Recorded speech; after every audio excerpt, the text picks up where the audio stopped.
applied myself, I filled it in. No time for the doubt, they counted me out, I'm getting it in. Yeah. No time for no loss, I'm paying the cost, I'm in it to win. Yeah. Diffuse, mine it can't be diffused. If you ain't thinking the same, then we playing by different rules.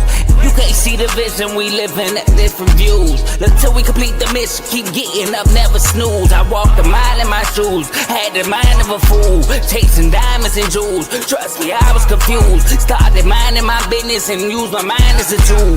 Ended up finding my purpose and found the time to get to it. They told me I couldn't do it, they told me I couldn't make it. They sold it, could never break it. I'm sadly mistaken, I need a piece of the pie. I want it so bad I can taste it. They told me like Toby, keep on running toes, they gon' take a few to lose.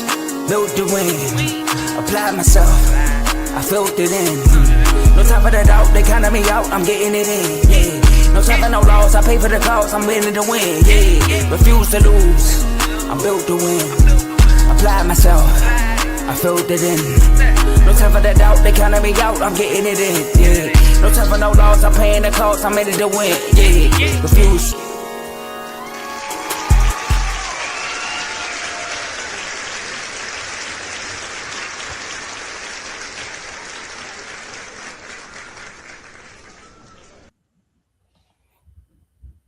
Oh, you on mute. There we go. Acting crazy. Welcome back to another exciting episode of Unfazed featuring your boys, JJ and AJ. And Joe, it's been a little minute. A lot has happened. The last time that people saw us, we were predicting that the Spurs would win the NBA Finals. If I'm not mistaken, we both picked the Spurs to win in 5 or 6 games, if I'm not mistaken. But as we know, like I said before, a lot has happened since that time. The Knicks are now the 2026 NBA champions. They won the series in 5 games. Shout out to the Knicks. That's what this whole episode is about. We're talking about the finals. We recapping the finals. We're giving our takes on the finals, individual players, what it means for players' legacies. Do we look at players differently? What may have cost the Spurs the series? What helped the Knicks win this series? There's a lot to get into. But before we get into all of that, it's been a minute. JJ, Joe Jordan, how you doing? How you feeling? I'm feeling good. Not as good as the Knicks, though. Congrats to New York and the New York Knicks. They deserve it. I'm not upset that they won. I did pick the Spurs in 6, but I'm not upset. You know, I'm more mad at the Spurs on how they handled the situation. We're gonna get to that. But shout out to the New York Knicks, man, for being resilient through this whole playoffs and getting that championship. I'm ready to roll. 100%, man. Well, let's get right into it. Obviously, like I just said, the New York Knicks, they came out on top. They are now the NBA champions of 2026. So I got to ask you, Joe, because nowadays, I don't know what it is, man. Nowadays, we just act like championships are easy to have, you know. We just act like anybody could go out there and win a championship. I mean, we see it in the NFL all the time. It don't matter if you win a championship. Apparently, you're still not good, right? I just saw analysts, you know, on Get Up the other day, not going to mention his name, just say that the NBA Finals, Larry O'Brien is a participation trophy because everybody can get them nowadays. There's no dynasties.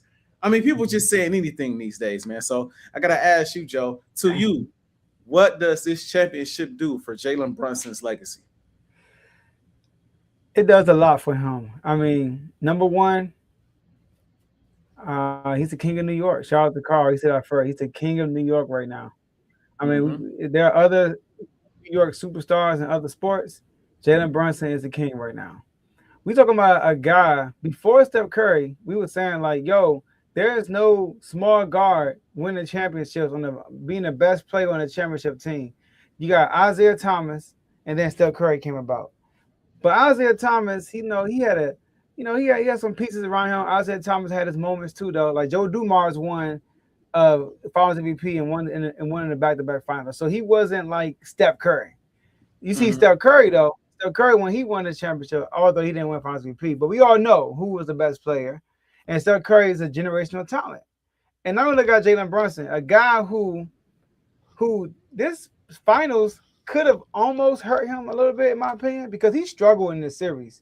Now, was he clutch? Yes. Not just Jalen Brunson. The whole New York Knicks team was clutch in this whole finals run, right? In his whole finals run, basically.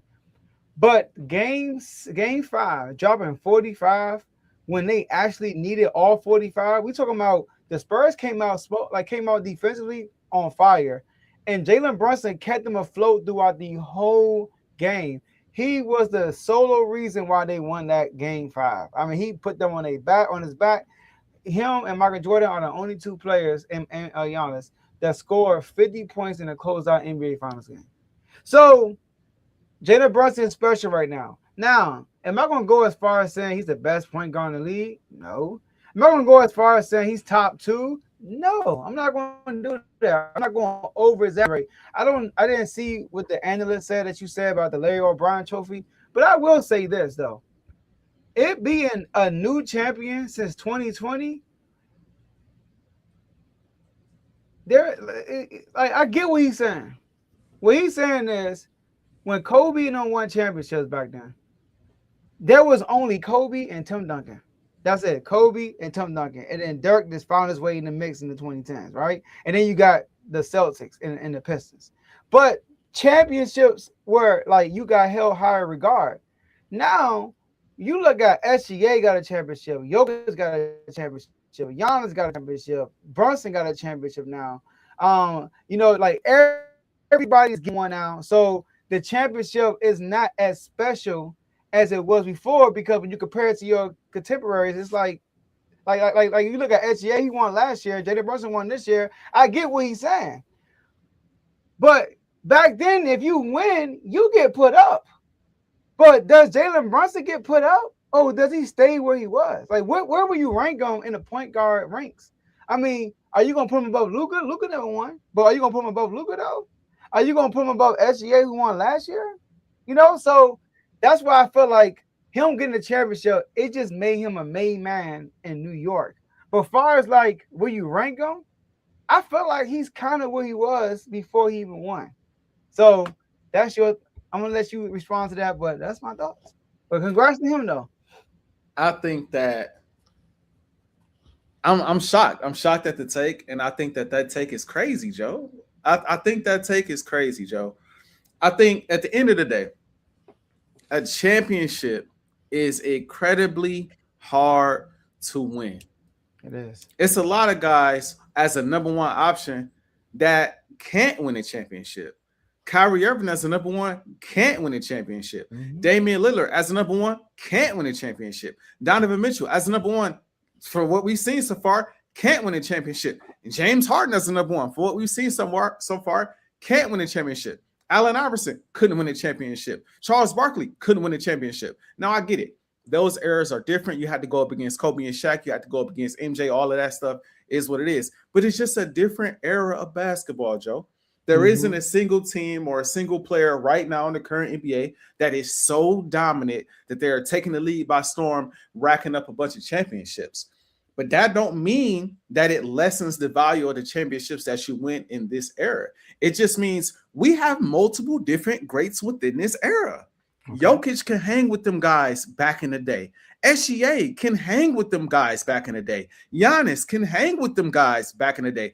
Every champion that we've seen over the last probably, 8 years, since 2018 or 2020, our champions are not only championship teams, but championship players that can hang with those guys in the 2000s and the 1990s. I truly believe that, and I believe Brunson is one of those guys. The thing I like most about Brunson is what's not being talked about enough. It's that leadership intangible, Joe. Mm-hmm. It's that leadership intangible that not everyone has. That's why I give him a ton of credit for this championship. Them boys was down double digits every game of the finals. And if we being honest, and I'm going to say this to start the show, you can't convince me that talent-wise, the Spurs ain't better than the Knicks. You can't convince me talent-wise. Now, I'm going to get into the Spurs in a second. Believe me, I'm going to get to them in a second because they made a lot of critical errors that could have swayed this series the other way easily. Them boys young over there, and we're going to get to them in a second. But if we just talking talent, pure talent, looking at Wemby, looking at De'Aaron Fox, even though he obviously did not have a great series, looking at Dylan Harper, the way that young brother can play, looking at Stephon Castle, they got a squad over there, 6th man of the year. They got his team over there. So this is how I look at Jalen Brunson. Number one, I believe Jalen Brunson If he is not the greatest Knick of all time, he's at least top 2 Knick of all time with what he just accomplished. Number one, I think when you get a championship, on top of the accolades that you already have, he's a multiple-time All-NBA player. He's a multiple-time All-Star already. Now you have an NBA championship and an NBA Finals. The numbers are going to add up because you're going to end your career probably averaging upwards of 22 points a game, maybe probably about 6 assists. I got to look at the numbers off the top of my head, but that's probably where you're going to end up when you add that championship to the resume in the way that he won, right? I think at the end of the day, Joe, this puts him in Hall of Fame consideration. If he continues at this trajectory, he don't have to win another championship. He ain't got to win an MVP, but this is what puts you in that class, in that category. I could say the same thing for Karl-Anthony Towns. Can't deny the numbers. Karl-Anthony Towns good for 20 and 10 at least. And then when you add this in, now you're a champion the way you did it in New York City, like that's going to put him in that conversation as well. And so overall, for Jalen Brunson's legacy, I can't look at him the same way I did before he won a championship. Now, you're right. Am I going to say he's better than SGA? No. But outside of SGA, I'm not sure. I'm not sure at this point. I'm not sure. Steph Curry is Steph Curry. He's great, but Steph Curry is on his way out the door. That's just a fact. Luka is great. Luka is not the type of leader that Brunson is, and Luka is more of a liability than Brunson is. Luka, again, we know how I feel about Luka. I'm a Laker guy. I love Luka. His ceiling is higher than Brunson. His skill is higher than Brunson. But the way he had these Knicks playing in his finals, coming back from down double digits every single game, it's a special type of leader that does that. Shout out to Mike Brown as well, because Mike Brown was making adjustment after adjustment. So shout out to Mike Brown as well. But at the end of the day, it takes a certain type of leader to keep your team engaged. And let's not forget, like you said, he struggled most of the series. He turned up in the game. They was down 29 and led them back with OG Anunoby. He was the guy who kept them in the game, I believe, in the second quarter going into the third. He was the guy that kept them alive. And then game 5 with the 45-point game. I think most points on the road since MJ in a closeout. Nah, I can't look at Brunson the same. I can't. He a champion now. I don't care how you win that championship. You the number one guy on a championship team. I got to look at you different. So that's just how I feel about it. I think it does a lot for his legacy. All right. Number one, he was a Hall of Famer before he even won a championship. I don't know about that. Think about AJ. Think about it. He's a champion in college. Okay. He's a multiple All-NBA player. And he's up there with playoff stats and all that stuff with the Knicks organization alone. He was going to get in the Hall of Fame. I don't know, bro. I don't know about that. Chris Webber's in the Hall of Fame. You don't think Brunson could get in the Hall of Fame? Think about that. Chris Webber's in the Hall of Fame, bro. So Brunson was already a Hall of Famer. Number 2, Cat, that's different. Cat got a championship. He's in the Hall of Fame automatically because I think he won Rookie of the Year. And he's an All-NBA player, multiple All-NBA player. And the man is a champion now. So he's going to be – it don't take a lot to get in the Hall of Fame in the NBA. NFL is different. Also, Brunson, to me, only thing changed with Brunson is that he got a ring on his finger. Brunson has never folded in the playoffs. Brunson, what we saw last night, game 5, we've seen that from Brunson. The problem was they had their wrong head coach. Tom Thibodeau used to run them boys to the ground. Mike Brown came and changed everything, used Cat differently and everything. So everything I heard you say was this: he's the greatest Knick of all time. That's really the major difference of him winning the championship. It kind of number 2 point guard in the current game today. I don't think you are ready. So if we do a rank right now, you're going to say that he is above Luka right now. I'm right now off it, bro, Joe. I'm listening. We cannot. Okay. Maybe this is a personal take for me because you know how I feel about Jalen Hurts. You know how I feel about. You got to represent your boy. So it's like you see, you know what I mean? You know what I mean? It's football season already for me mentally. You know what I mean? But this is just how I see it, Joe.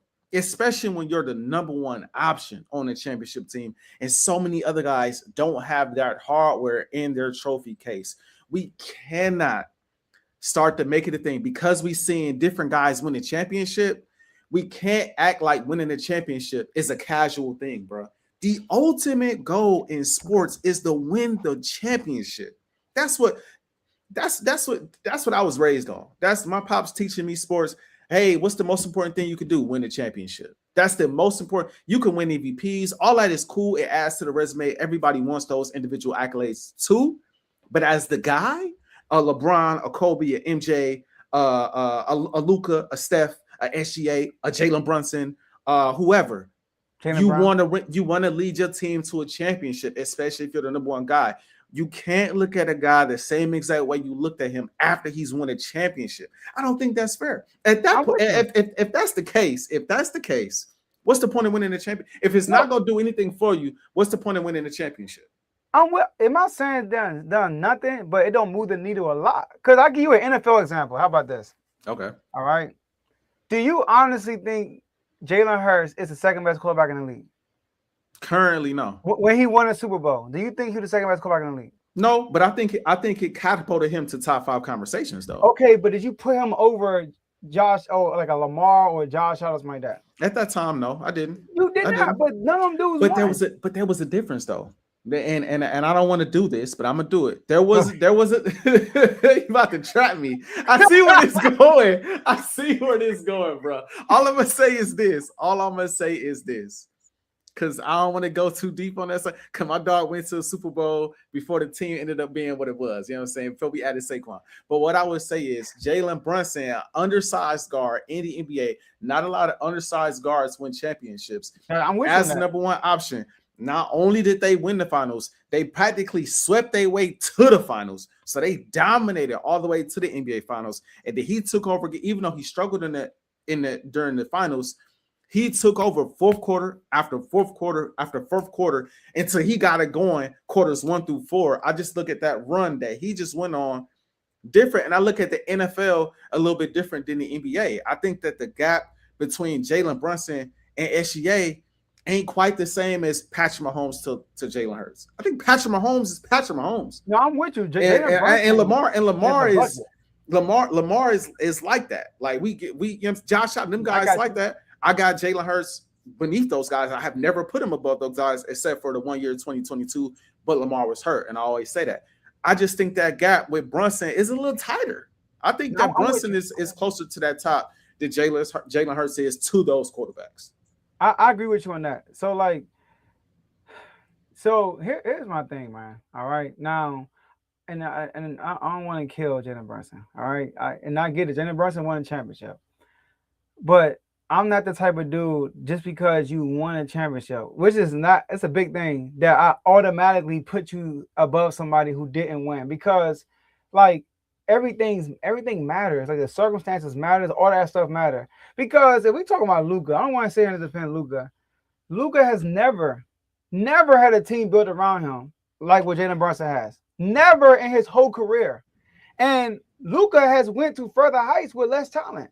And the problem with Luka, and Luka is an all NBA player first team every single year. Like you book it, first team all NBA every single year. I think he got the most first team all NBAs in the start of somebody's career. I think every year he's been healthy, he's a first team all NBA. Jalen Brunson didn't win first team all NBA this year. So like Jalen Brunson had a good team, and he has a really rounded team around him that's really good, but he is a great leader because they fight hard for that boy. But he is a bucket. I will give you that. But it just in this day and age, having a dominant Steph Curry separating himself from James Harden and all them dudes because he was constantly winning.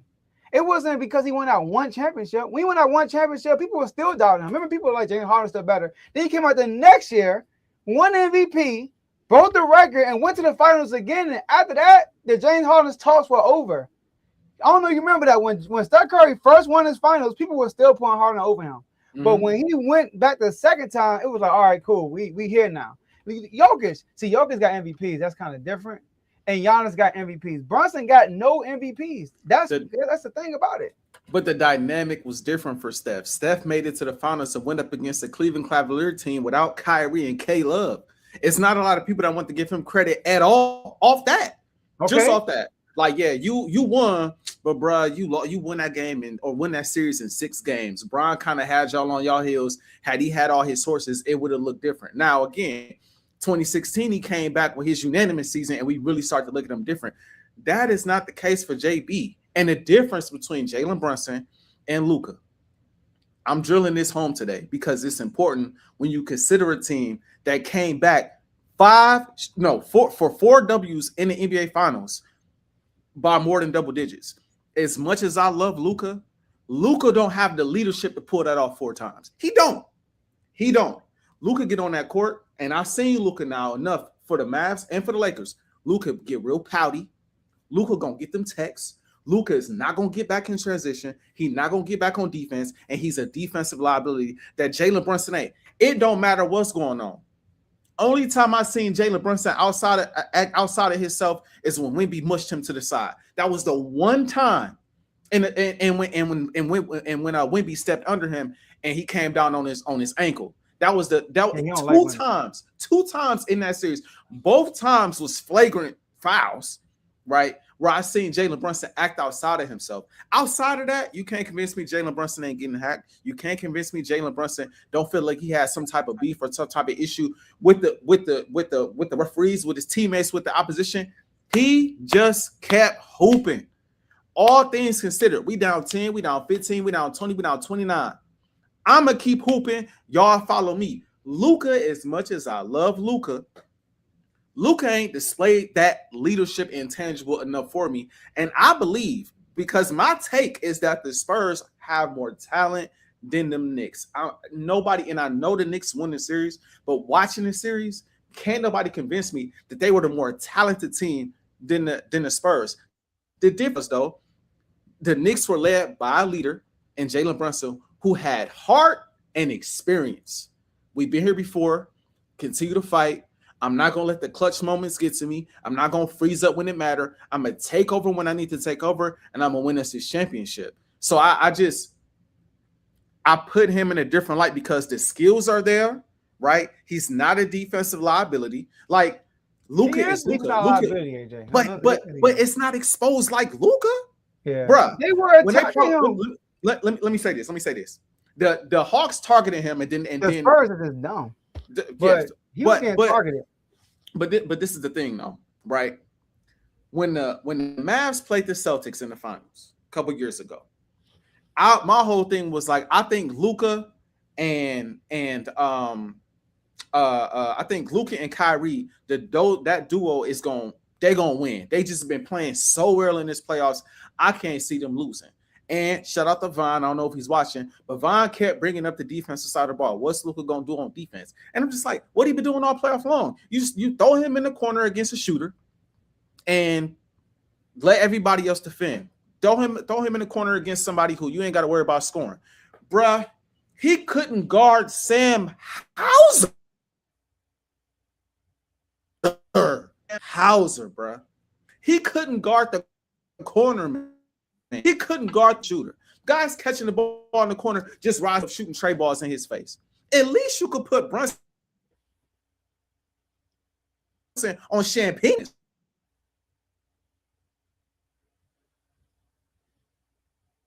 But he wasn't. And when the ball gets swung, you see effort.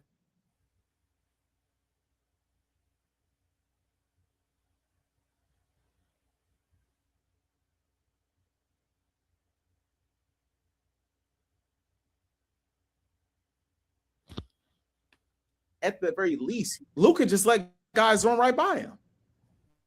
So I can't. I can't.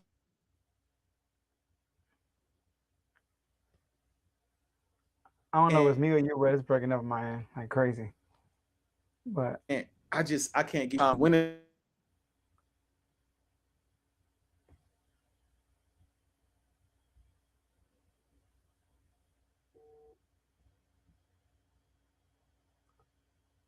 Championship at this level off the screen. You done popped off the screen. Man, I think that's me. On my end, it's clear. But on your end, you're breaking up. I don't know. That's me that's breaking up. I don't know. But I heard what you said, though, man. Can you hear me?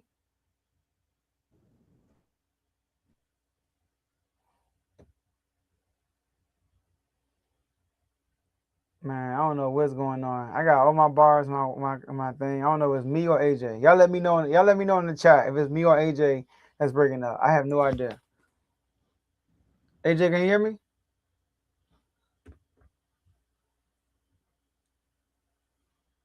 Oh, that's AJ. Okay, AJ messing up. Okay, I'm looking at it right now. I mean, I get what AJ's saying. Yeah, that's AJ. That's AJ. Yeah. I get what AJ's saying. You know what I mean? You know, I don't want to make this Luka versus Jalen Brunson thing. I really don't want to do that because Jalen Brunson deserves his flowers. Like anybody that I'm happy for on this Knicks team is Jalen Brunson because he is a good leader. And I agree with AJ with that. Luka shows at times that he knack at the refs too much and he don't play hard on defense. So that is something. You know, so it like I mean without I don't know, man. Like do I want to see going back to Hurts, I would feel like I'm ranking somebody above somebody just because they won. I feel like I did that with Hurts and I put him number 4 in the NFL just because his team won. Now the NFL is different. That's more of a team sport. NBA, like for example, Brunson single-handedly dropped 45. So like, would I be mad if they put him above Luka? I guess not, man, because Luka he gotta feel the burn because he gotta go out and do something. He has to.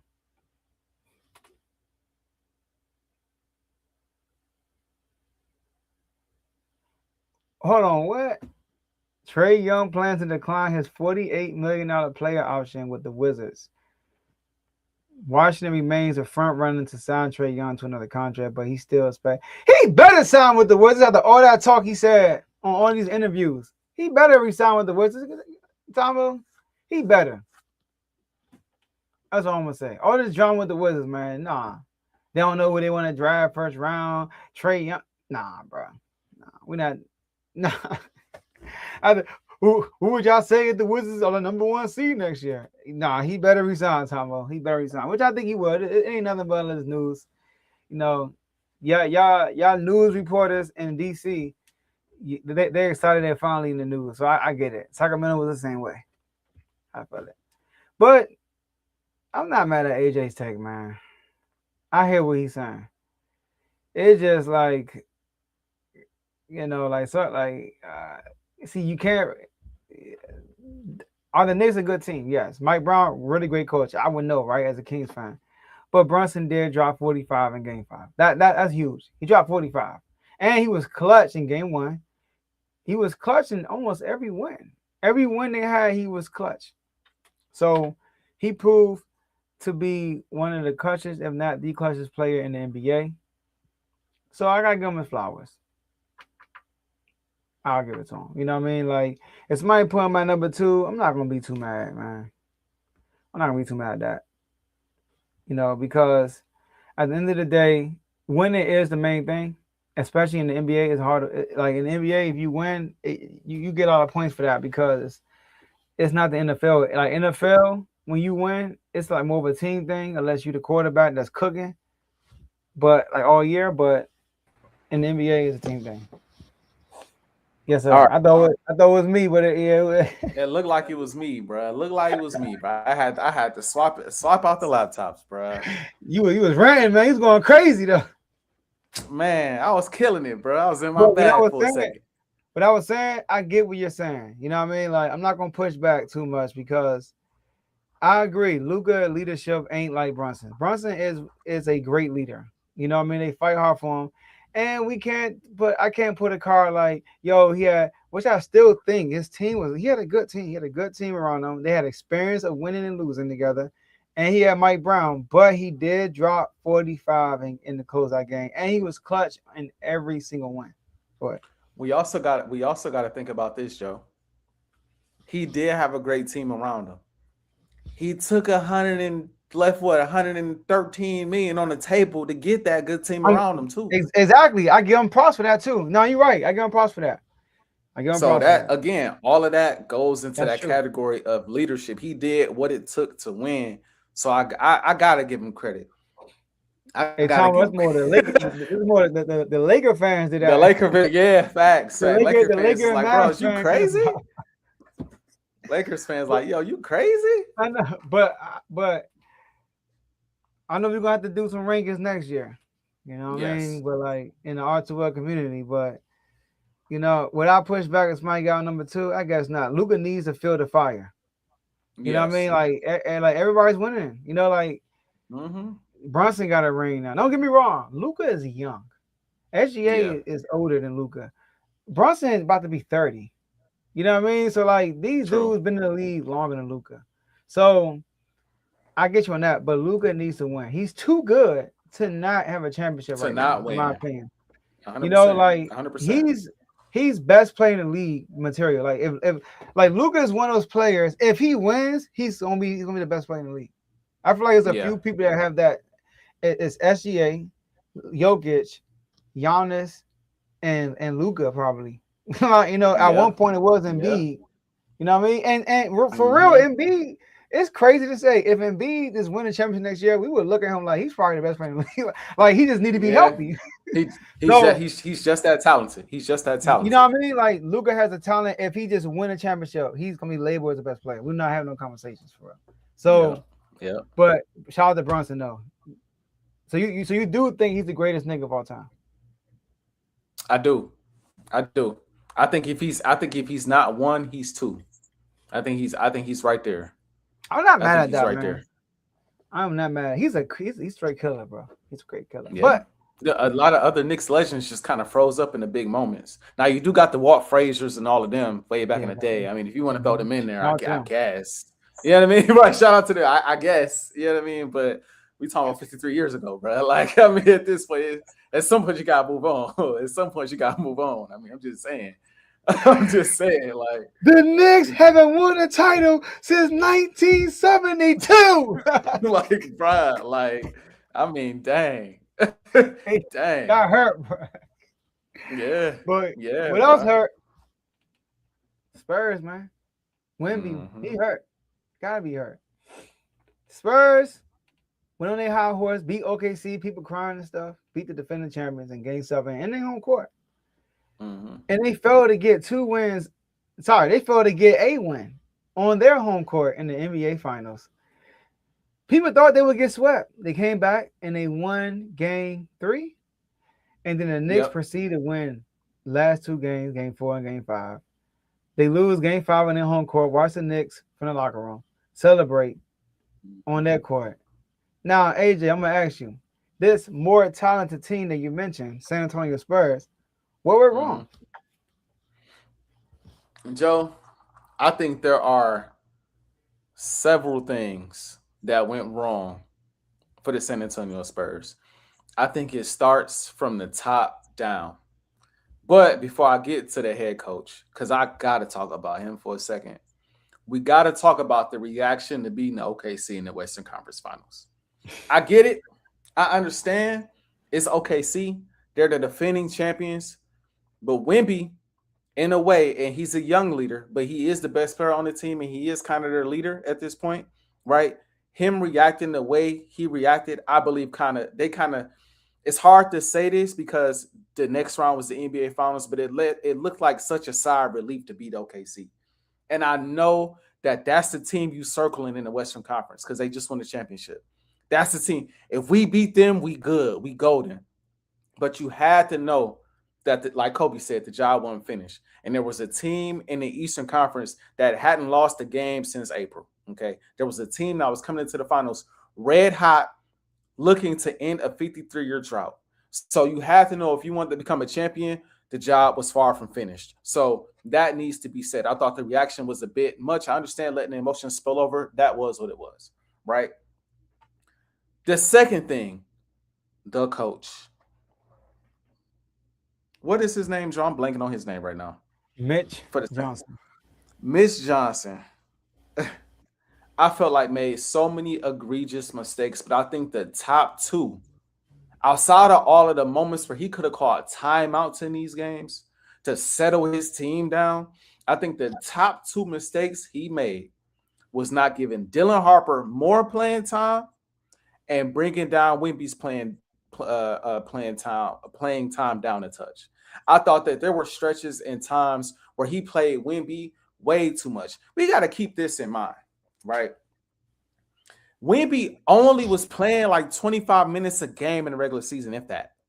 Okay. Mm-hmm. So around 30 minutes. So he get into the playoffs. Now he playing 38, 39, 40 minutes. He not honestly, and this kind of falls on Wemby, but he's not necessarily conditioned for that. He could probably do that the first few rounds, but once you get to the NBA Finals or once you get to the Western Conference Finals, because we saw him getting gassed in that series against OKC, which is why we saw the ebbs and flows of his performances. Some games he just looked like he didn't have it because he was exhausted out there, right?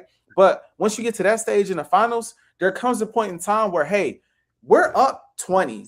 Let's take him out, rest him for 5 minutes. We're up 29. Let's take him and rest him for some of this time in the second, some of this time in the third. Heck, we up 15 to start the fourth. Let's rest him for some of this time in the fourth. Yes, the Knicks are going on the run. Heck, they went on the run anyway to win. I know hindsight is 2020, but you would have been in a better position to win had Wemby been a little bit more rested. Wemby seemed like, I heard Stephen A say this in his facts, Wemby seemed like he was at his best to start a game and coming out of halftime because he was rested. After that, once he got gassed, he wasn't the same player. And as a head coach, you're supposed to notice that. Dylan Harper is a dog. He is a dog. I understand he's young. I understand rookie, all of that. Dylan Harper is like that. Mm-hmm. There's no way watching how De'Aaron Fox was playing in this series through and through, there is no way Dylan Harper at any point, you should have inserted Dylan Harper in that starting lineup at some point. At some point, he should have been a starter. I'm sorry, De'Aaron. You are a veteran. You are a point guard. All that is fine and dandy, bro. But at some point, bro, Dylan Harper got to start, and you got to give him the minutes that you're giving De'Aaron Fox. You got to give De'Aaron Fox some type of mental reset because De'Aaron made mistake after mistake after mistake. And I'm not even talking about the most egregious mistake he made where they tipped the ball to him and he tried to lay the ball up with a few seconds up when he could have ran. That was more so, in my opinion, it's going to sound crazy. I understand basketball before I say this, but that to me wasn't as egregious as him just flat out playing bad. We can't get a shot to fall. He missed some wide open shots, missing threes, turning the ball like that was just the cherry on top to how he was playing in the series. Then how he played in Game 5 was even more egregious. So I thought that a lot of that falls on the coach. And again, I'm not going to harp on how many times we see, right? You have an opportunity to call a timeout to stop the bleeding, and you just let it play. Let's just let him play. Another thing, the lights were too bright for Wemby, and that's got to be said too. The lights were too bright for Wemby, and this right here is a crazy take. How many times have we seen teams just start starting lineup in the playoffs? We've seen several times. We saw now. Granted, right? The coach on the other end didn't adjust his starting lineup, but boy, did he adjust them rotations quite a bit. All of a sudden, Jose Alvarado getting plenty ticked. All of a sudden, like Mike Brown adjusted his lineups all series long. He made adjustments all series long. You telling me the Spurs couldn't? You telling me the Spurs couldn't keep a player on the floor that was hot over a guy that wasn't? That cost y'all multiple games in the series. I'm sorry to tell you. Dylan Harper should have got more playing time. But back to Wemby. The lights were too bright. Right? I forgot who it was at the free throw line, missed the free throw in game 2. Wemby get the rebound, throw the ball off the back of Stephon Castle.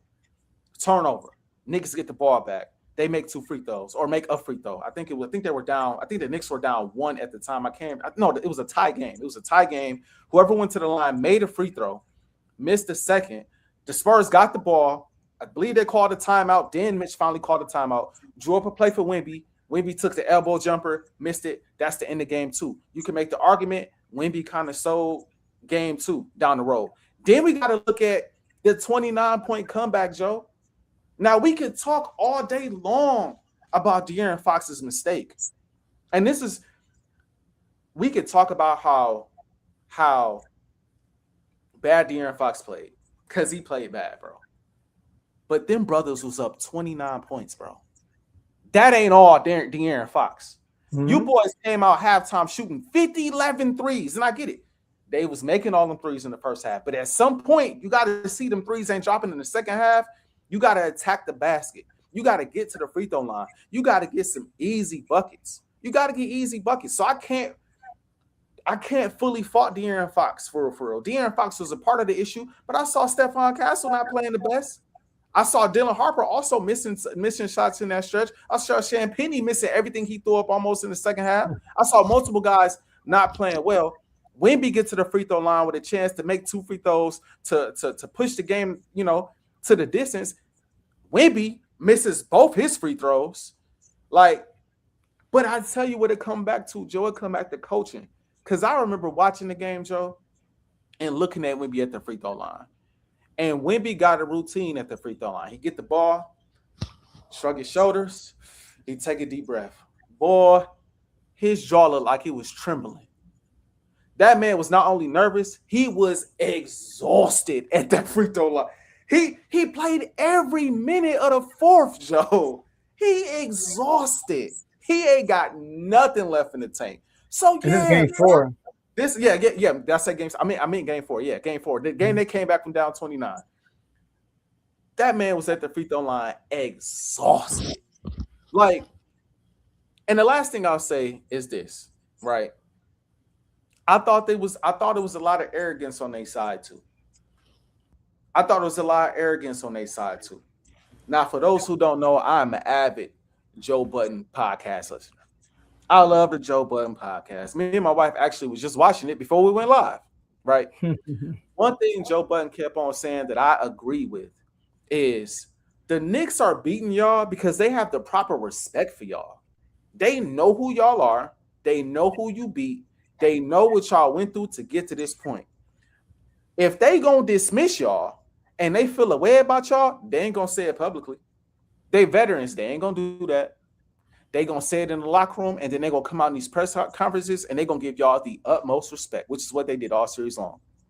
But every time that camera turned to Stephon Castle in particular, Stephon Castle, I mean, we won game 3. I see us. We're gonna win every other game in this series, right? Coaching the team ear, telling them guys, y'all have basically determined every game in the series. Now, to Coach's credit, you got a point. You do have a point. Y'all have been up double digits every game of the series. You have a point, sir. This is something I would tell my team. Hey, we've been determining the outcome of these games. We're not playing our game in the fourth quarter. I could be better as a coach. Y'all could be better as players. We are better than this team. I'm absolutely preaching that message. But I'm also making sure my players aren't going to the media and saying, yeah, I mean, we feel like we didn't determine every game in the series. The Knicks looking at y'all like, bro, what? We earning these wins. We coming back on you boys. We was just down 29. We was just down 10. We was just down 18. And at every turn, we come back and get a dub on y'all. We have the clutchest player in the league currently right now. We have an experienced veteran in Karl-Anthony Towns. We have OG Anunoby who could do some of everything on the floor right now. We have a guy in Josh Hart that'll out-hustle anybody in the league at this point. We are the team chasing the championship after 53 years. You brothers just got here. We got a lot of veterans and guys in that stands who counting on us for this. We know y'all gonna be back. Y'all gonna be back at some point. You would assume Wemby gonna get back. It's not a breathtaking take. He gonna get back, right? But this is our shot. And we're gonna get to shit. They be the favorites, the Knicks and the Spurs and all that. The Knicks, it might not be the same for them brothers next year. This is their opportunity, and y'all out there kind of sleepwalking against these guys when it comes to how y'all speak about them. In the press conference. And I think it showed as well, too, at the very end when you lost and you ain't want to shake nobody's hand. And I'm kind of indifferent about that in itself, too. But it just goes to show, like, y'all had no respect from these boys from the beginning. And to my original point, before I got into this long soliloquy, y'all thought after y'all beat OKC, y'all was going to be champions. The Knicks knew after they beat the Cavs, all right, we got our work cut out for us. And that's the difference in approach. I feel like in this entire series in the NBA Finals. So I think it falls on every level when it comes to the Spurs. Leadership, top to bottom, leaking down to the players. And it just crumbled at every turn. So what went wrong with the Spurs? A lot. Let's start from the top. Mitch Johnson, man. I feel like he didn't do a good job in this NBA Finals. Let's start with De'Aaron Fox. Me as a Kings fan, Fox, we drafted Fox. He took us to the playoffs with Mike Brown, and we ended up trading him. So my man in the comment section, where he at? He said that, where is that? He said, you can't change the starting lineup mid-playoffs or finals, especially when every loss was so close. Well, Did you forget about Iguodala get inserted into the starting lineup mid-series against the Cavaliers, and they proceeded to win every game after that? Cavs was up 2-1. They put Iguodala in the lineup, and then they won 3 straight, and then they won a championship. So great coaches make adjustments, and that's what Mike Brown does. Like I was with Mike Brown as a Kings, and like that's what he did. Like if you didn't play well, he would take you out in a heartbeat and put something else in. That's how he was. What Mike Brown did that was so key to the series to me was, well, first, he said, "Joe, you look like Iguodala. Hey, Iguodala the champion, all right? And he a multi-millionaire." So, what Mike Brown did in this playoffs, first against the Hawks, we saw it. They was trying to figure it out offensively. I remember you came on and was like, man, Cat got to step it up. And what Mike Brown do? He changed Cat's role. He put the ball in Cat's hands. And Cat became a facilitator. The offense ran through Cat, and they blew the Hawks out, and they haven't looked back since. They wipe Philly with the floor. They wipe the Cavs. They go to the Spurs. They have the same routine. Cat plays well.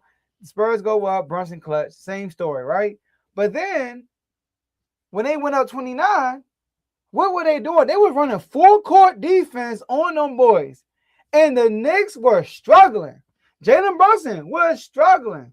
So what Mike Brown do? Let's put another ball handler out there with Jalen Brunson to relieve the pressure off of just one guy bringing the ball up.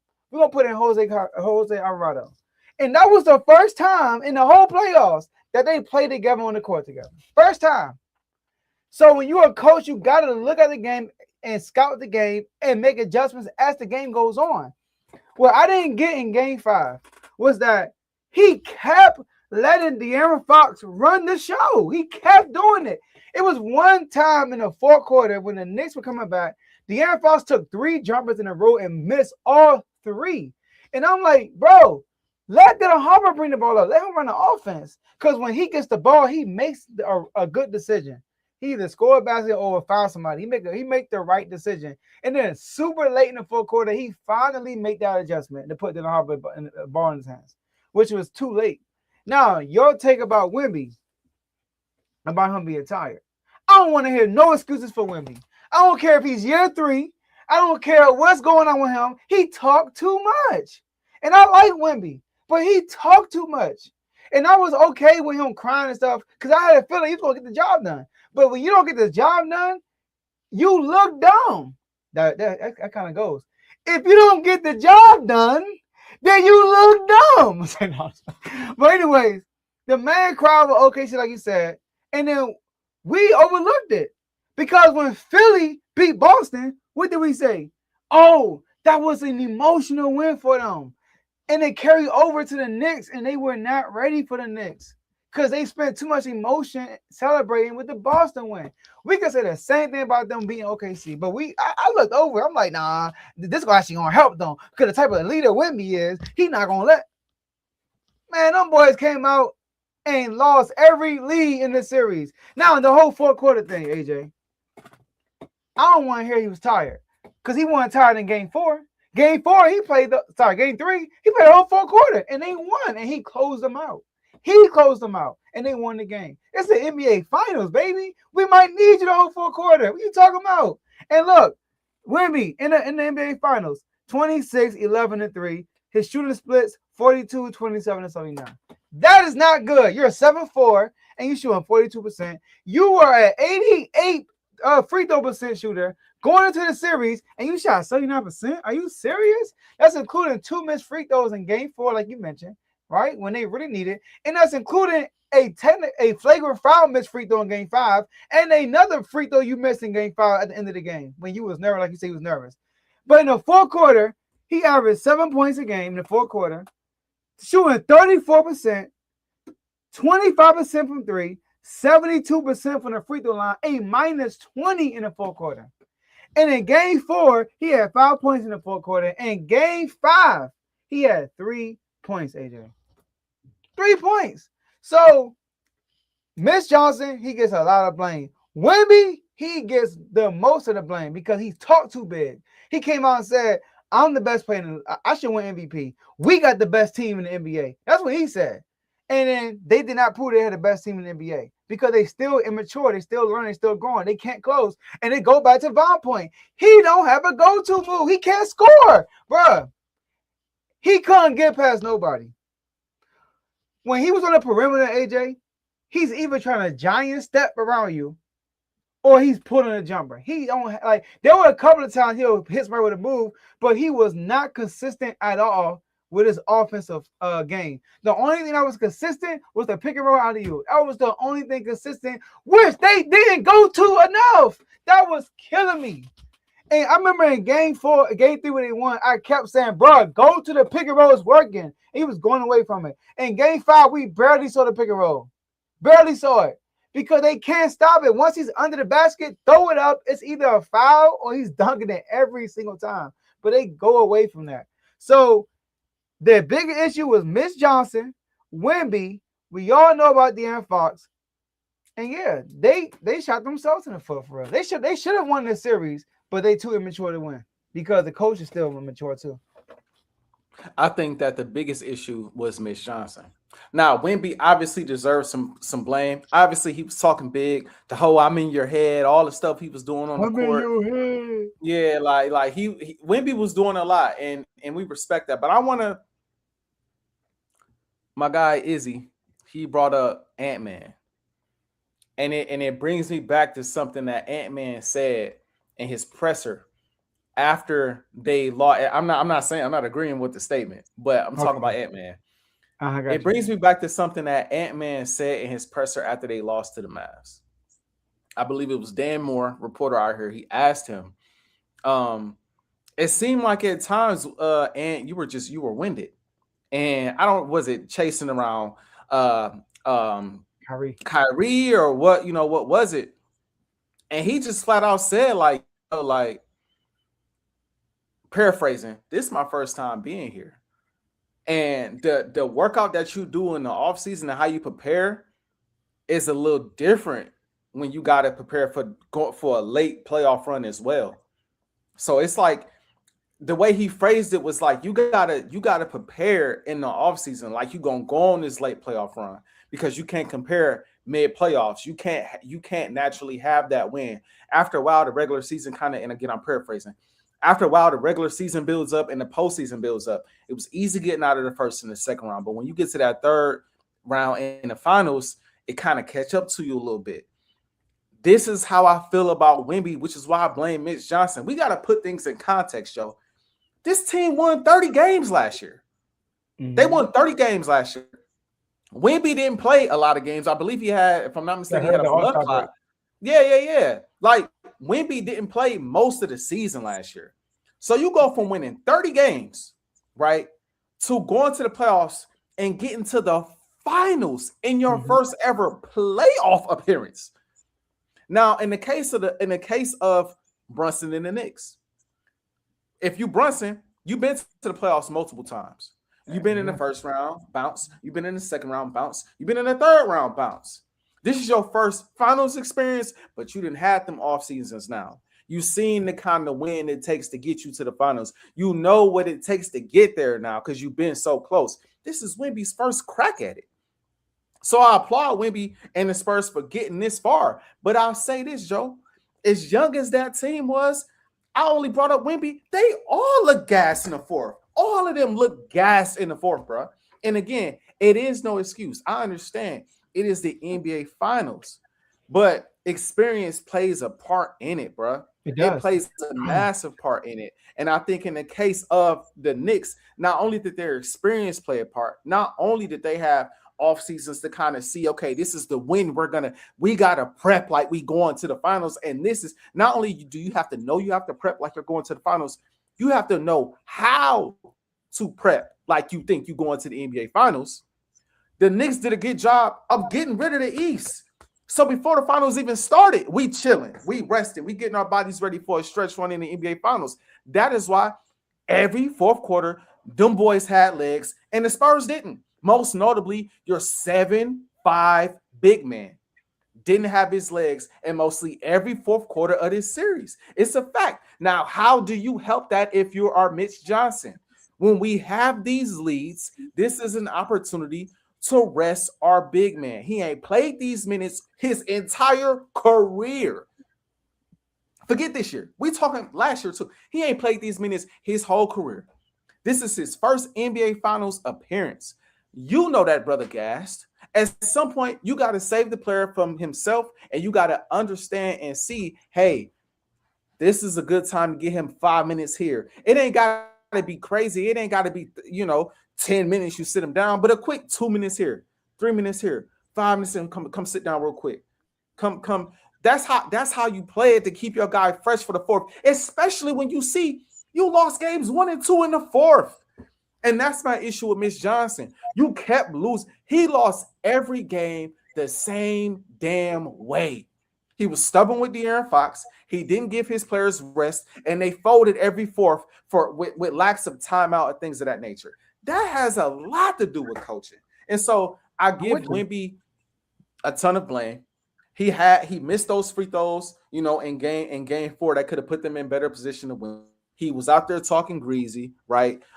He had to play where, like I said, he threw the ball off the back of Castle. We didn't even talk about games 1 and 2 where Cat was having his way with the Defensive Player of the Year. We got to talk about that. He was having his way on the perimeter with Wemby games of the series. So that perimeter and in the paint. I mean, he was bodying them up. OG dunked on him once. They was having a way with Wemby down there in the paint, so I don't want to just gloss over Wemby's bad play, but I do want to say it's his first finals, and even though I want to give the head coach that type of pass too, I just felt like game after game after game, I looked and I'm like, what is he doing? Young team. You need a coaching staff. You need a former head coach or somebody else.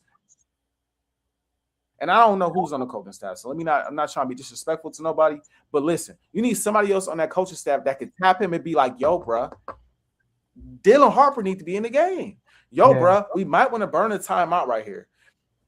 Even if, right, you're not going to sit Wemby down for 2 minutes at a time, burn all your time, get him that rest. Use the timeouts as rest for Wemby. He did nothing to help Wemby. He did nothing to. You brought up the pick and roll game. Why ain't you running more pick and rolls? That can be on De'Aaron Fox, but that could also be on the coach. That's on timeout. Yeah. This is what we run in the next 3 possessions. Call it from the sideline. I mean, come on, bro. I mean, come on, bro. Like he was abysmal, bro. He was abysmal all series long. He got thoroughly outcoached. I think Mike Brown threw lineups out there he didn't expect. I know the Jose switch up in game 4 threw him for a loop because he wasn't prepared for that. Because you had Jalen Brunson bottled up all series long. You had a great game plan for Jalen Brunson. He was getting multiple bodies. He was getting trapped. He was getting double. I mean, they was making it hard on him. But then when you put Jose out there and he got to bringing the ball up, and you had them 2 small guards up there that helped take that pressure off Brunson. And now Brunson getting loose, he ain't know what to do. he didn't know what to do. And then we can't not say this before you move on. They also surprisingly had no answer for OG Anunoby. Oh my gosh. Yeah. He was OG out there looking like Kobe, bro. Yeah. He was hitting tough shots. He was hitting tough shots. I mean, he was out there looking like Kobe, bro. Mm-hmm. They had no answer for OG.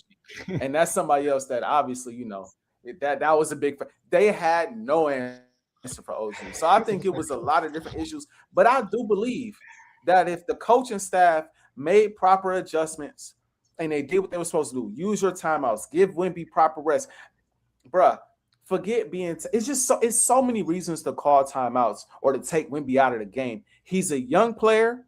He needs rest from time to time. He ain't played this many minutes all season. This is his first NBA Finals. And there were times out there where he just looked frantic. Sometimes he need a mental rest. Come sit down, watch the game for a second. Just sit down and watch for it. Just observe for a second. Bro, let's now I get it. The Knicks might go on a little bit of a run while he's out. That's something you got to eat. And hindsight is 2020 because you played them all the time and it didn't work either. But you saw that games 1 and 2. You saw that method didn't work game 1 or 2, playing him all the minutes. So why not switch it up for the rest of the series? He did that I mean, game I 5. could go on and on the Spurs. What was that? In game 5, he took Wemby out with like 5 minutes left. I remember I was screaming. I was like, bro, why you taking Wemby out with 5 minutes left? And then he brought him back in the game. And then they shot free throws. He called timeout in the middle of the free throw to give him more rest. See, the reason why I'm giving Wemby most of the blame, because if they would have won, who would have got most of the credit? Wemby. So as heavy as whoever wears the crown gets the most responsibility. Now, is he young? Is he not the head coach? I agree with what you're saying with Mitch Johnson. But the reason why they lost mainly is because they couldn't score. Brunson was getting buckets at the end of the game, and Wemby couldn't. Because Wemby don't have an offensive bag right now. He just don't, bro. Like, he could not score on them. When they isolated Wemby on the perimeter, he could not get past nobody. Every time he scored, he was like, he had a couple of times he had to move, whatever. But most time he scored, it was over lobs, alley-oops, or him just stepping around somebody. But when they like mano a mano, it was rare he got past somebody. So if he had a better offensive game, they would have won the series, bro. Let me ask you a question, and then we can move on. Let's take Wemby. 2 different scenarios. I'm gonna give you 2 different scenarios. Wemby plays lights out, right? Like you said, he got an offensive bag. In this scenario, he has a go-to move. He killing offensively, right? That's one scenario. Or you got a scenario where Mitch Johnson is making all the right adjustments. De'Aaron Fox not playing well. We giving Dylan Harper that tick, right? I'm calling the timeouts when I need to call the timeouts, right? Wemby, when he needs a break, I'm giving Wemby the proper breaks, right? He's making all the right adjustments. He's matching everything Mike Brown do at every turn. Keep in mind, these boys had a double-digit lead every game. Which scenario results is more likely to result in the win? Wemby playing like that, or Mitch Johnson coaching his ass off? Wemby playing like that. You know why? Because with Mitch Johnson coaching like he was coaching, it was a close game almost every game, and they did not win because Wemby wasn't in his bag. That's why. Because at the end of the day, your best players got to take you home, bro. And he did not take him home. He took him home for one game, and they actually won.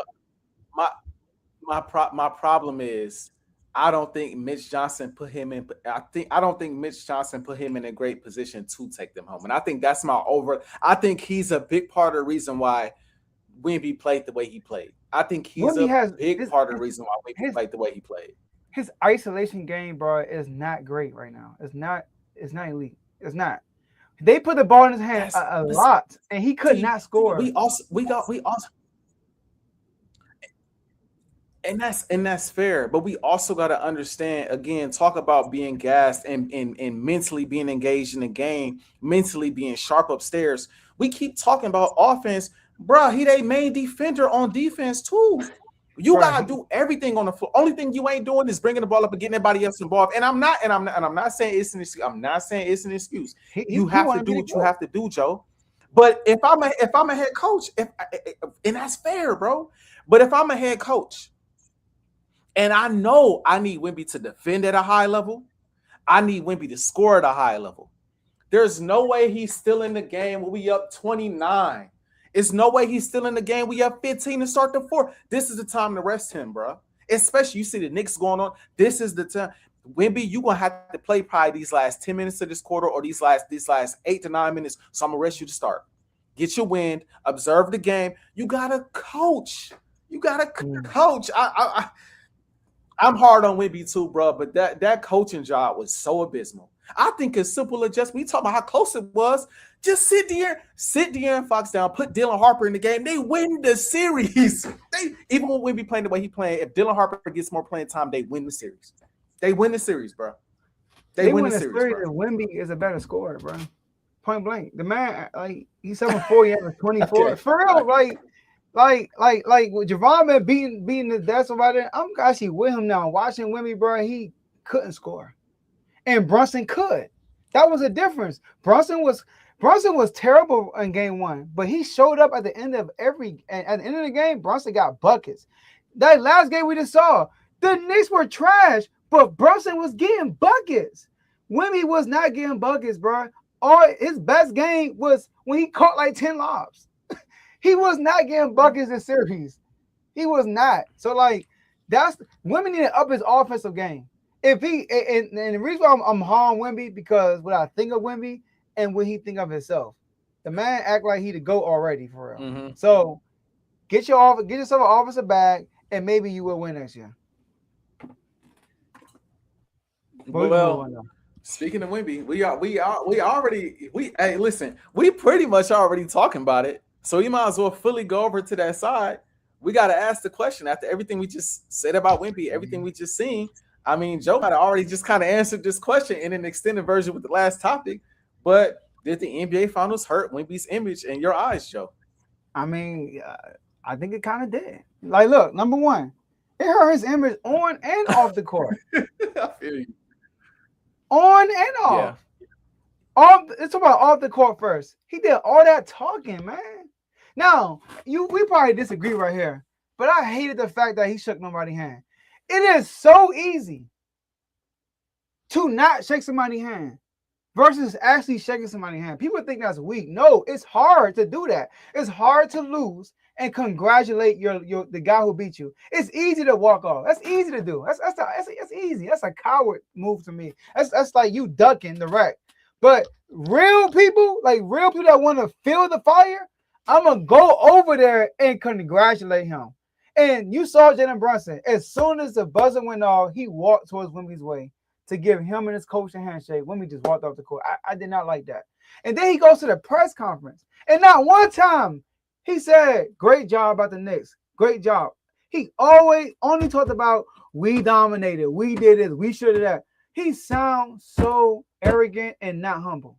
And when you're not humble, pride, fall. I'm messing up with the scripture. Pride comes before the fall. It does. So you can't be proud. You gotta be humble. Kobe, like you said, job's not finished. He over here crying and stuff. Bro, it's the Western Conference Finals. Your goal is to win the NBA championship, and I'm for celebrating because you gotta celebrate everyone, not just in the playoffs, even in the regular season. I'm cool with people winning the regular season and celebrating because you never know when you're gonna play again. You want to celebrate every victory you get. I'm all for that. But when the next day comes, move forward. But he celebrated with the NBA championship and how he came out, I didn't like. So his image off the court got tainted. And on the court, it definitely did. It proved that he's not as elite people say he is. Javon said it on the R2L show. He said the alien is more human than you think. And that's true. Like I know I was just ready to give him the lead. I was like, man, I'm ready to give it to him. You know what I mean? But he got exposed in this series. He really got exposed. So, but at the center of that, AJ, I mean, the man about to turn up though. I mean, he about to come into next year and he about to go crazy, bro. Because one thing I will say about Wemby, he got it up here. He hungry. He wants to be great. Like AJ, I remember week 1, game 1 against the Mavs. The man put out a bag against AD. I'm like, whoa, he looked way better from last year in game 1. I can only imagine how he's going to look next year. He's going to go to work because he has a goal of being great. So did I do think? Yeah, I think that his stock went down. But I think when the season start again, I think the first week and a half, we're going to be like, yeah, this dude different, bro. This man on another level. So I still think he's going to come out and be the best player in the league next year. I think that you kind of said it, but we disagree when it comes to the on the court. Off the court, I agree.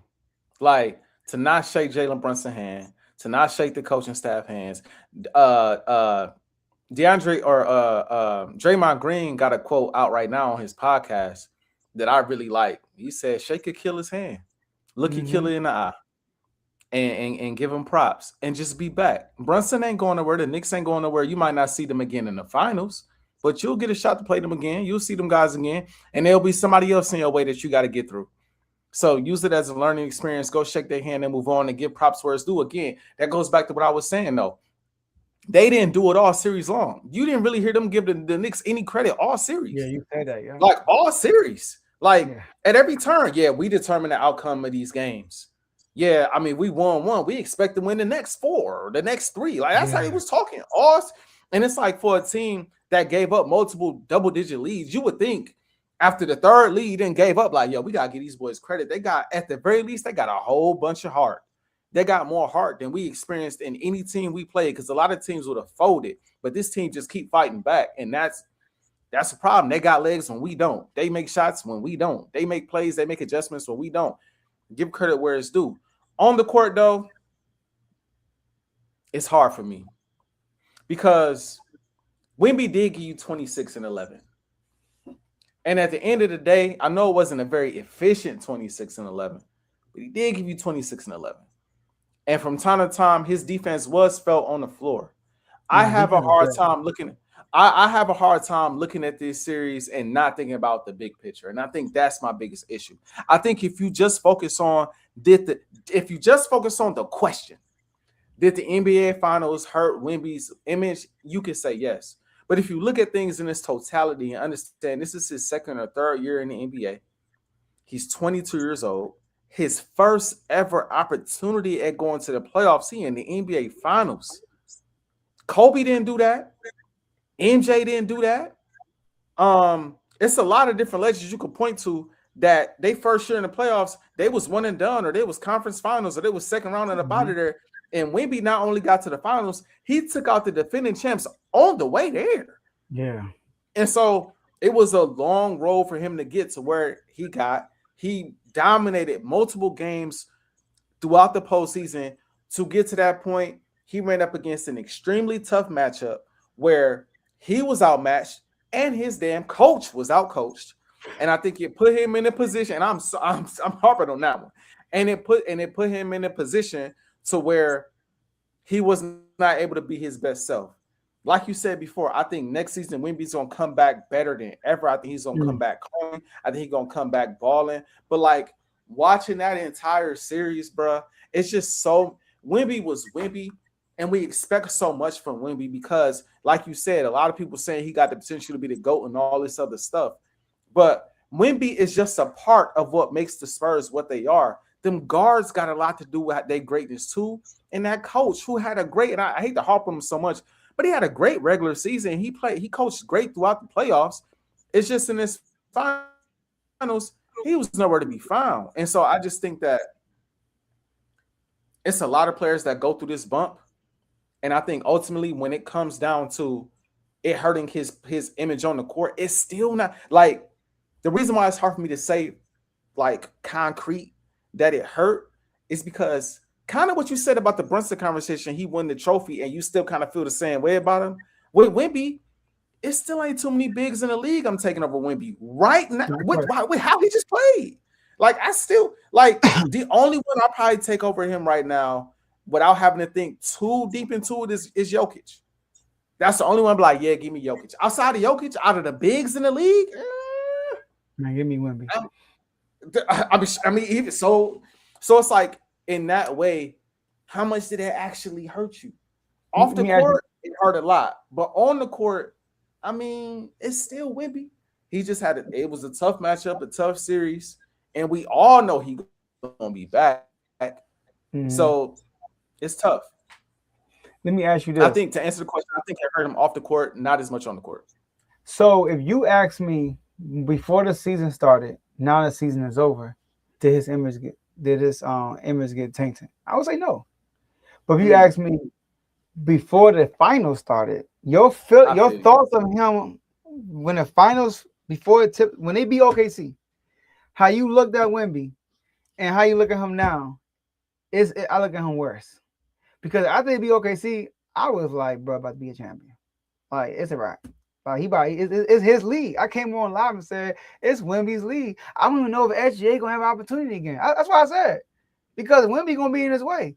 And now after the finals, I'm like, maybe SGA got a little chance. I mean, I don't know. We're going to see. But go ahead. But see, you saying this, not to go back to an earlier topic, but you saying this is more reason to give JB credit. It's like, yo, You took out a guy who we thought was just Yeah, going to take over the league. He Yeah, gets I mean, credit. for He his gets race, credit. I just had to.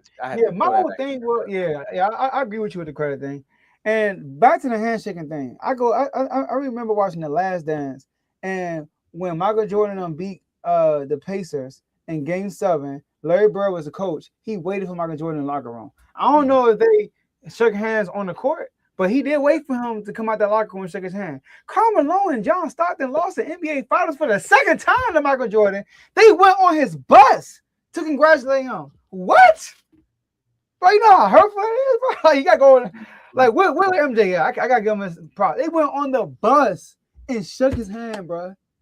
That's like, it's not, I get it, you want to win, but y'all all play in the same league. You got to give them, like you said, respect your opponent, man. They earned the right to be here. And then when you lose, you just look stupid. You know what I mean? Because you want the same respect. You want the same respect. You're going to feel like you're going to be mad at the person when they ain't doing that for you. So you got like him walking over. Now, I hope, I ain't hear nothing get announced, but I don't think he met them in like De'Aaron Fox. They all followed Wemby. Wemby walked off and everybody followed him. And De'Aaron Fox like, nah, bro, I got to go talk to Mike, bro. He went over there and talked to Mike himself. Like, he a veteran. Dylan Harper walked off the court. I'm like, Dylan Harper, turn around, bro. Go doubt them. I was like, Dylan Harper, don't follow this dude. They all following Wemby because he's a leader. I know he's only 22, but he is a leader. So, but I'm with you. If you ask me before the season start, no, I look at him even better. But before the finals, I'm like, dang, I had higher hopes for him, but he kind of underperformed, in my opinion. So that's how I mean. That's fair. Like I was saying, it's hard for me to just think about the finals and not think about the full picture with him leading up. But like, if we just talking the finals, it wasn't, he had to. For me, it wasn't even the statistics. It wasn't even him not having the go-to move. Them two pivotal moments in this series, where he threw that ball off of Stephon Castle's back, and when he missed them 2 free throws in Game 4, was 2 moments where it just looked like the lights were too bright, and that's something that we hadn't seen from Wemby. He always performed under the lights, and in them 2 moments, he looked like, dang, Wemby looked like he choking a little bit out here. Like what was that? The Castle play was like, bro, Stephon Castle looked back at you, wanted the ball at first, didn't get it, and just said, all right, Wemby gonna bring the ball up. The coach, in my opinion, should have called a timeout. But in that case, I wasn't as hard on him because he like, hey, it's a tie game. It's a tie ball game. Go get it. You know what I mean? We gonna let y'all run. The Knicks defense ain't set up. They reeling. Wemby got the ball in his hand. Go. And he goes and turns the ball over. And then, like I said, in the worst way, it ain't like he got stripped. He threw it off the back of his teammate, trying to get the ball out of his hands. Like, it was a I don't want the ball right here moment. Like, I don't want this, huh? Like, it wasn't like you're open. It was I don't want the ball type of moment. And then he missed the shot to end the game, to ice the game, right? Missed the shot for the game. And then you followed that with them two missed free throws in Game 4 after you telling Mitchell Robinson, I'm in your head and all of this other stuff. I mean, man, those 2 moments for me are what stick with me more than anything. Because it's something to be, and I say this all the time in sports, there's something to be said for it factor. There's something to be said for clutch gene. He going to get a go-to move. That's going to happen, right? He's going to improve offensively. That's going to happen. But you got to get that clutch it factor too. You got to close games. You can't have too many of those meltdowns or critical moments at this point in the postseason and in the NBA Finals. You just can't. And if that's the type of player you are, if that's who you are, that ain't gonna change. Sometimes it's like Dylan Harper. Dylan Harper is that. It's in Dylan Harper. That's just who he is. He ain't had too many moments like that. You saw who he was from start to finish. Now, sometimes we saw Brian have some meltdown moments too. Sometimes over the course of time, right, you go through enough and that thing, it builds up inside of you and eventually you get to that point. Other guys come into the game, Kobe had it, MJ had it, We're going to see over time with Wemby if he gets it. But right now, he ain't got it. And that's what stands out to me more than anything. Yeah, and Detroit didn't shake Jordan's hand. And what happened after that? Right. They didn't like that. And then he wasn't on Dream Team. Exactly. And he didn't get back to the finals or nothing. It was a wrap for his career after that. They broke up and all that stuff. And they were old. Them boys were the Knicks age right now. The age the Knicks are right now, that's what them boys were back then. They weren't even that old. They have been running into the finals a lot though, so I give them that. But let's move on to our last topic, AJ, and it's still on the Spurs, man. The betting odds came out early, and they got the Spurs as the favorites to win the championship. And it's crazy because I feel like the loser always become the favorite. Like you look at the NFL, the Rams were the favorite after the Super Bowl was over. It's like, what the heck? The Rams. You know what I mean? Like the team that everybody feel like should have won always become the favorite. So the Spurs are the favorite next year. Now, AJ, do you agree with this? Should they be the favorites to win? Man, it's tough for me because I think Wemby is going to take a step. But I'm not going to lie to you.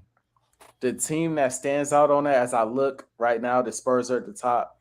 I'm looking at that team right underneath. I'm looking at OKC again. I ain't gonna lie.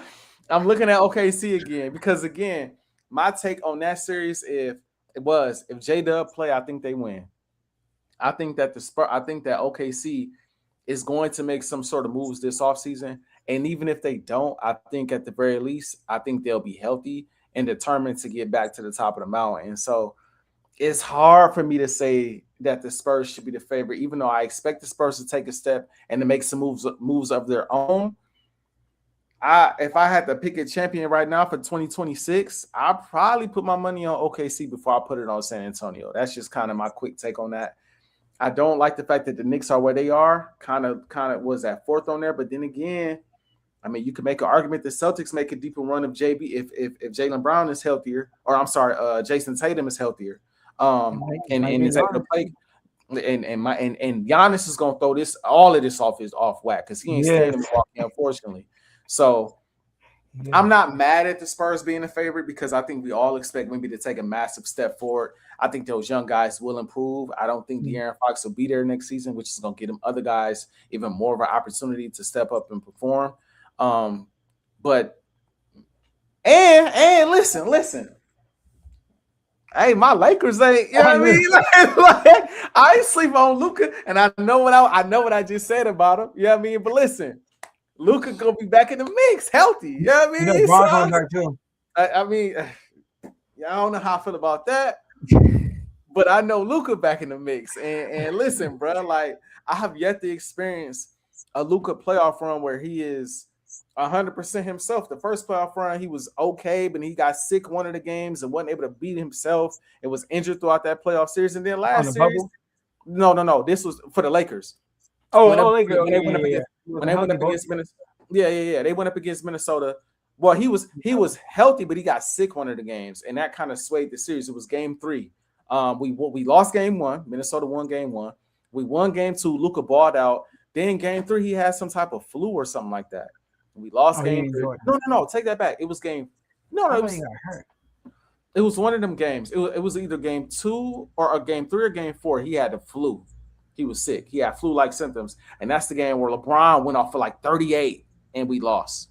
And then I expected more from Luka the next game, and he didn't really give us much the next game either. So I have yet to get the Luka experience in the postseason that I've gotten in the regular season. I've seen it. I just haven't gotten in it in the postseason. So I'm not ruling us out. Now, I'm not saying we should be favored over the Spurs. I'm not going to say all that. But what I am saying is my Lakers finna be back, man. You know what I mean? So I'm not sleeping on them. But I would say OKC should be the favorite out of the Western Conference. Yeah, I'm not mad at the Spurs being favorite because they just went to the finals, and they are a young team.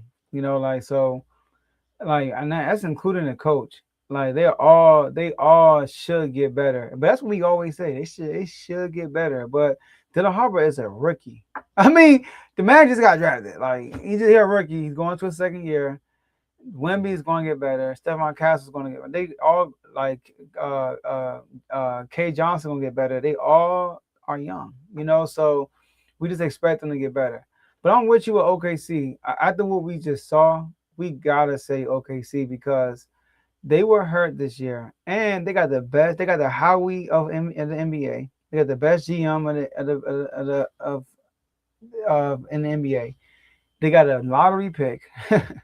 So they're going to do something this summer to make this team better. So I expect them to get better roster wise. And the MVP losing to this team, with being man down, I think you got to say, I mean, OKC is going to be the favorite, but I am not mad at the Spurs being a favorite. But it's disrespect to the Knicks how we're not even bringing them up. You know what I mean? So, but it is what it is. You know what I mean? So I mean, but that's my take on it. Yeah, it's tough. Nothing but respect for the Knicks, but it's tough to see them do it again. I think it's gonna be. It was just one of them years, bro. Like the stars aligned. It was 53 Yeah. years. They got hot at the right time because they didn't look like this in regular season. it, They it got reminded me hot. like it reminded me of when the Saints won the Super Bowl. It was like Yeah. it was just their year. You know what I Yep. mean? They had Katrina a few years back, and you just wanted Mhm. like the whole world was rooting for them. That's Yep. how I feel with the Knicks. Like everybody was just Everybody rooting for was the rooting Knicks, for bro. him. Yep. Shout out Cat. I should have worn my Wolves hat, but shout out Cat. He got him one. Hey, He got shout him out to Jeff T, Cat, one. and Wiggins. Andrew Wiggins. Shout out, Mhm. they all Yep. got on rings. Jimmy Butler, what's up? Right. Jimmy Butler had all that to say. He the one without one.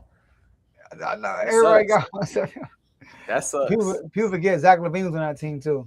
I Oh, don't want to yes. mention him though. Yeah, Yep, he was yep. supposed to be the point guard. Like, that team Yeah, was that crazy. wasn't gonna work. That wasn't You gonna work. know. But great show, my boy. Great show. I know we went, over the time, but hey, it was worth it. You know what I mean? We had, some back and forth, which was just healthy, So Yes, sir. my last word I want to say shout out to everybody on the R2L network. Shout out to everybody on the R2L family. Shout out to everybody that's tuned in and watching from timeout forward timeout. Shout out to everybody that's tuning in and watching the R2L. And we just appreciate everybody in the comment section. Y'all were involved heavy in this episode, and we appreciate y'all. Shout out to Tomo for pulling up, Kev for pulling up too. You know what I mean? So we appreciate y'all. Yeah, you got to strike right irons. I get, but I want to give a couple of shout outs. Number one, my Nats, AJ, my Washington Nationals. We won. 4 series straight. You know what I mean? The Nats right now are in the playoff picture for the first time since they won a championship. Wow. Number 1 offense in baseball right now. I mean, it's just a good time to be a Nats fan. I made the right decision in the right time. I became a Nats fan last year. You know what I mean? All season. So I'm gonna go for the Nats. You know what I mean? And everyone's like, why not the Yankees? Now you see why. We are excited. Right. You know what I mean? Now the pitching is not where it's at, but it's getting better. We're getting better, right? That's number 1. Number 2, shout out to the World Cup. I've been locked in. Locked in with the World Cup. Messi had 3 goals, had a hat trick. Mbappe had 2 goals. Haaland had 2 goals. But Ronaldo, what's up, right? I mean, I heard you on your LeBron move. You spend $1 million a year the last 4 years to get your body right for this tournament, and you go scoreless, bro. Y'all lose. Y'all tied. Y'all tied in our first game. Come on, bro. You gotta do better than Ronaldo. The night after Messi scores a hat trick, he has 0. So that's that. Commanders. I'm watching all the videos. I'm boy Jane Dan. I ain't worried about last year. That's what he signed. I ain't focused on last year. We focused on this year. You know what I mean? Brandon Ayuk still throwing tantrums. So I you know what I mean? Like everybody keeps saying you still want them. I do. I still want them. Now, there's a player that we got in the offseason, AJ. I think he's gonna be a big X factor on that team offensively, and his name is Chick, the tight end for the Titans last year.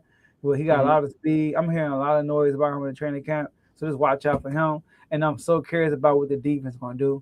We made a lot of moves. Now, a lot of moves we made, there are a lot of like backups. Or second best players. We didn't get a best player from a team. And with Sonny Styles in the middle, they saying he's playing like everybody's speaking highly of him too. But ain't no pads on right now, so we don't know what's up. But I'm just excited to see what's gonna happen with this whole season with us. And tomorrow, make sure you got tune in to the R2L show. AJ, we're doing an NFL draft. You know what I mean? NFL all-time draft. So I think we kind of talked about it backstage before, but we're going to announce it tomorrow and make it official. And lastly, R2L Day is this weekend. All right, so if you are in the DMV area, make sure you pull up. The info is on the IG. Make sure you follow us on IG at Refuse to Lose Sports. And the flyers up. You know what I mean? And we're gonna be in the DMV area. It's gonna be on the 20th. We're gonna have a basketball tournament. You know, Unfazed is on the same team, so we're looking to get that dub. We played team Tomo and Mr. RBO over there, you know what I mean, and Mr. in the red corner Ricky. I mean, they got a lot of guys over there, you know what I mean. We got face, so looking forward to that matchup and looking forward to the other matchup too, because there's been a lot of talk in the chat. So I'm looking forward to seeing everybody play. But that's all I got, AJ. I'm looking forward to seeing my guy AJ. Yeah, man. Shout out to everybody watching from home. Everybody on the R2O channel, everybody on my channel, Timeout or Full Timeout. Sorry for the technical difficulties. I had to grab the wife's laptop, and we up and running. Yeah, I mean, we up and running, man. I want to give a couple shout outs as well myself, man. First and foremost, them birds. It's been a lot of talk, man. And I don't know if anybody's noticed, but I've sat back, man. I've sat back. You know what I'm saying? If it ain't on AJ's birds, I ain't said much. I'm letting everybody say what they want to say about my quarterback. And letting everybody say what they want to say about my receiving core. I'm letting everybody see what they want to say. Yes, I'm letting everybody say what they want to say about my head coach, about everybody. I'm letting it be said. But I'm taking notes. Because when the season start, we going to remember these narratives. We going to remember this ain't a super team no more. We going to remember they not going to be the same without AJ Brown. We going to remember this going to be Hurts last year in Philadelphia. We going to remember Devontae Smith. He the only guy that can create separation on that route. We're going to remember all of these things that's been said. And we're gonna bring them up when the Eagles is balling. Because I don't want to hear, whoa, y'all got Mekhi Living. Whoa, y'all always had 2-6 coming out of the backfield. You always had Saquon. I mean, Dallas Goddard still there. I mean, look at Quinyon, and look at Cooper DeSheen, and look at Jalen. I'm not going to try to hear none of that because I've been telling y'all this team is still going to be that team, even without A.J. Brown. I've been telling y'all we still that without A.J. Brown. So the season is, my quarterback, he's smiling a lot these days. He's looking happy. Amongst all of the chaos, one thing I give Jalen Hurts credit for, that man is a true professional. That man always take the high road. He don't clap back at nobody. The media gave him an opportunity this past week to respond to a lot of this stuff. He said, no comment. No, did you call the last play? No, I didn't. But, they give me an opportunity to say something. I've decided not to. True professional. I'm locked in on winning games. Anything else y'all talking about don't matter to me. That's my quarterback. What T.O. say? That's my quarterback. Okay. That's my quarterback. I rock with my dog. Okay. So that's first. Lakers, number 2, make some moves. You bring back Bron. If that's what y'all gonna do, that's what y'all gonna do. But please make some moves. That's all I got to say. I brought the Lakers up, right? But the fact that I had to laugh when I brought the Lakers up is a problem because there's a bit of doubt in there, okay? I need that doubt to be gone, okay? So make some moves so we're back in competition. And I also want to give a shout out to the UFC. Now, it was a lot of stuff going on with the White House card. I thought it was a lot of, underlying racism, in the commercials and stuff like that. But if we just talk about the fights, oh my goodness. That's the best fight card I ever seen. That's the best card I have ever seen. Every fight on the main card ended in a TKO or knockout.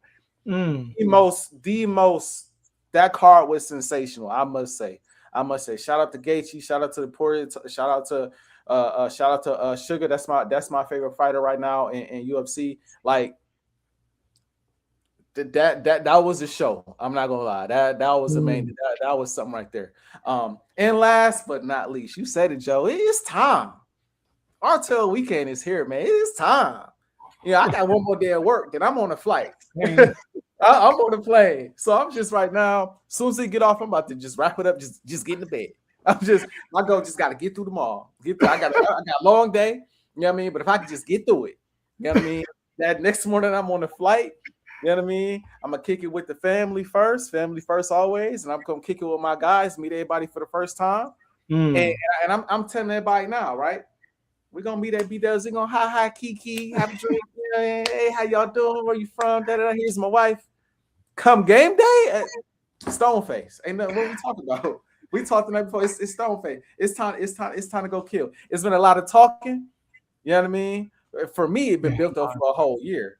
For a whole year, it's been a whole lot of AJ ain't this, AJ ain't that, AJ ain't this, AJ coming to play, bro. So I'm just AJ, AJ coming to play, and I ain't gonna say that again. You know what I'm saying? I'm coming to hoop. So we're gonna see how I go, man. Go team Joe. We coming for the medals. Okay, we coming for the medals. I just want to say that, man. But like usual, man. Actually, not like usual, because this is new. This year, Team Joe got me feeling unfazed. Unfazed.